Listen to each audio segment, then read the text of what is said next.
I want to thank everybody for coming here. I thought it was going to be like the waters parting of the Red Sea when Nigel Farage left. So I very much appreciate the people who are here. I think I'm going to go straight into this. I have the honour to be UKIP national spokesman on trade, so I'm principally going to be talking about trade with some basic facts and some other things with the help of slides. Now, it's not widely appreciated just how much of the UK's ability to run its own affairs, to run its own affairs, have been handed over to the European Union, the EU. Trade, which I cover, is a power of the EU. What in the jargon is called an exclusive competence. In consequence, the United Kingdom does not have the right to negotiate or enter into trade agreements for itself. By contrast, the former British colony not so very far from here, of Belize, does have that right and takes full advantage of it. And it's not just trade. 75% of our laws emanate from the EU. We have, as far as the EU is concerned, open borders. Our commerce, business and industries are hampered by alien EU regulation.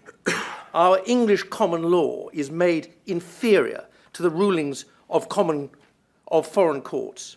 Our National Health Service is hobbled by EU directives. Our people can be subjected to the European arrest warrant. Our fish are stolen. We cannot even choose how we tax cider, how our ovens work, what vacuum cleaners we have. The European Commission extends its sway over the UK even unto light bulbs. A country within the European Union has less autonomy than a state within the United States. Now let us go back to trade. Next, NAFTA. In trade terms, the North American Free Trade Area is approximately the same size as the EU.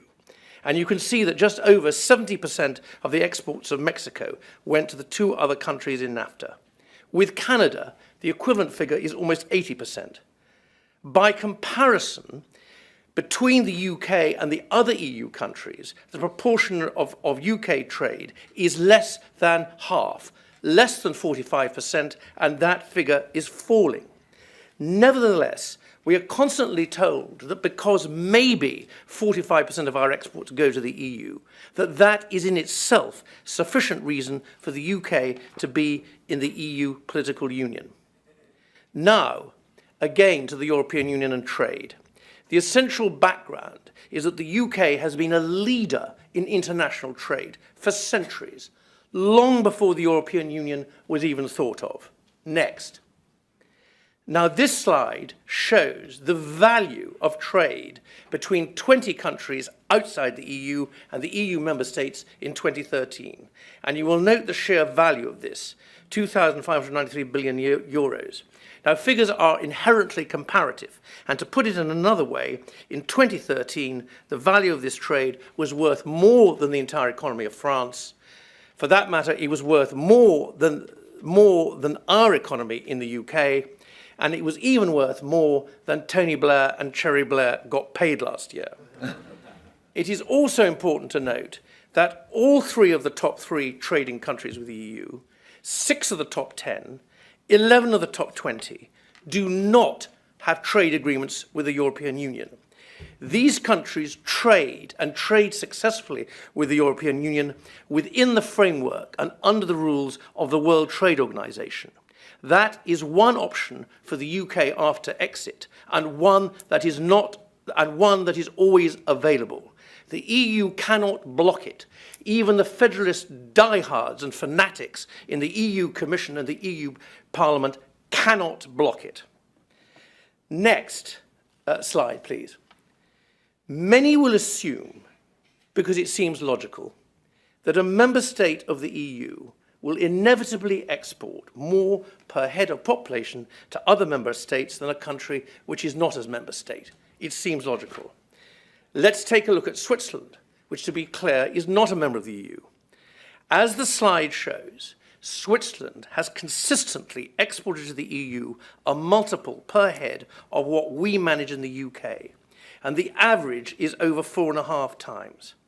The point is this: a country does not have to be in the European Union in order to be able to trade with it and trade very successfully.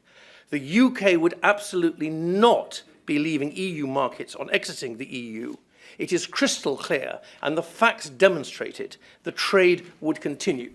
But this is unfortunately what David Cameron and Ed Miliband and all the usual suspects this is not what these people have been telling the British electorate. So if you can't justify our membership of the European Union in terms of trade, I'll be returning to it a little bit later, our membership of the European Union is also justified on the basis of what they call influence. So let's look at the facts, and I particularly commend this to the gentleman over there. First, next, EU commissioners. Here's a slide, though I'm not sure that we need it. The UK originally appointed 2 commissioners out of 13. We now appoint just 1 of 28. For the mathematically minded, the percentage of UK appointed commissioners is now just 3.6%. Next, let's take a look at MEPs from the UK. MEPs are actually not very important, except for my 2 colleagues. The UK used to have 19.8% of MEPs. Now we have less than half that, less than 10%. Next, let's look at the UK's vote in the Council of Ministers. It used to be 17%. It also is now less than half that the 17% figure, just 8.24%. The consequence of that is that, as Nigel said earlier on, the UK tried to block proposals from the EU Commission in the Council 55 times in the last 10 years, including in the period of the Labour government. And in those 55 times, they failed 55 times. The fact of the matter is that the UK has no meaningful influence in the EU. And we do not have the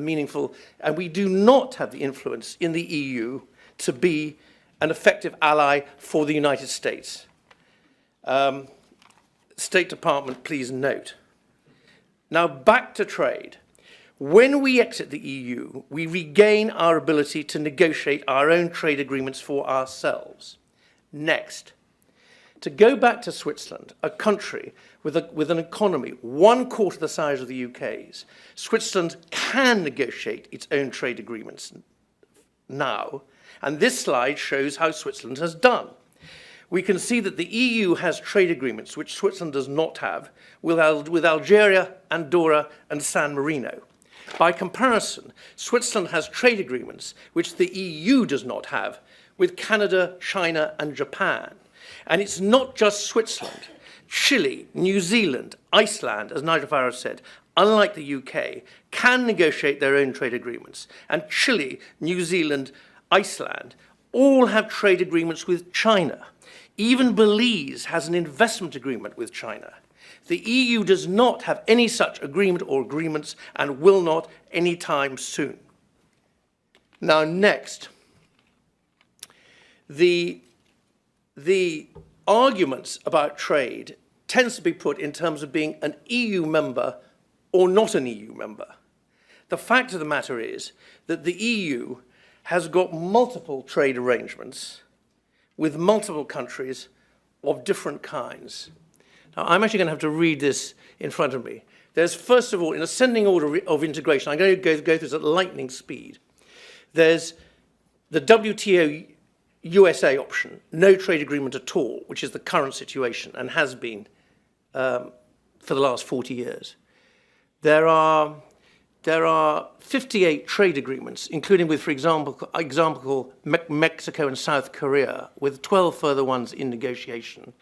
There's the GSP, there's a general scheme of trade preferences, and also there's a GSP plus. The total is over 100 countries. We make that 109 countries, and incidentally, with no free movement. Next. Something should happen now. Next. Ooh, it can go one back. No, we seem to have lost it. Anyway, There's also the interesting situation for Monaco, Andorra, and Turkey, which are in the EU customs union without being EU member states. So can I also go to the next slide? So what is it that we advocate for the UK in the future? And that's a very, very important question. Do we advocate the WTO option? Do we advocate the EFTA option? I think we've now found the slide. The EEA option? Do we advocate the Switzerland option? Do we advocate EU customs union like San Marino, Turkey, and Monaco? The answer is we advocate none of the above. What we advocate, we certainly don't advocate the political union because that's what we want to get out of. What we do advocate, can we go to the scissors? What we do advocate is that, and if you can possibly forgive the gigantic pun, a tailor-made, bespoke, custom-made UK-EU trade agreement, which, if you can forgive the massive pun, which is of a kind that suits our economy. And that, I believe, and so therefore, we in UKIP have a dream. Our dream is of an independent country that is not a province in a protectionist European superstate, that is international and outward-looking, that can make its own choices, that can control its own borders, that has an ethical immigration policy, and that can be an effective ally for the United States. Thank you very much.